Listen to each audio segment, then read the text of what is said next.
তাৰপিছত লাহে লাহে কাম কৰি গৈ আছোঁ। অলপমান মানে আমাৰ কাণৰো প্ৰব্লেম, কথা ক'লে মানে ফলাফল গ'লে শুনা নাপাওঁ। তাৰপিছত ডিউটি মলত ফলাফল যায়, এই বাইদেউ আমি শুনা নাপায়, অলপ হেৰি কৰি কয় কয় আৰু।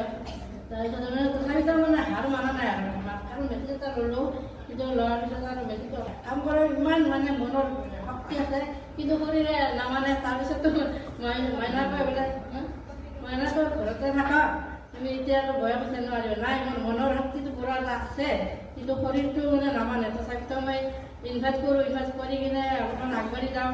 তাৰপিছত আজি যদি মই পাৰিছোঁ, গতিকে এতিয়াও ইমান কম বয়সতে ইমান ভাল এটা প্ৰগ্ৰাম পাইছে, গতিকে এই চিষ্টেমটো কেতিয়াও মানে এৰি দিব নালাগে। একদম বাই হাৰ্ট কৰিলে গতিকে সকলো মানে ড্ৰিমবিলাক ফুলফিল হ'ব।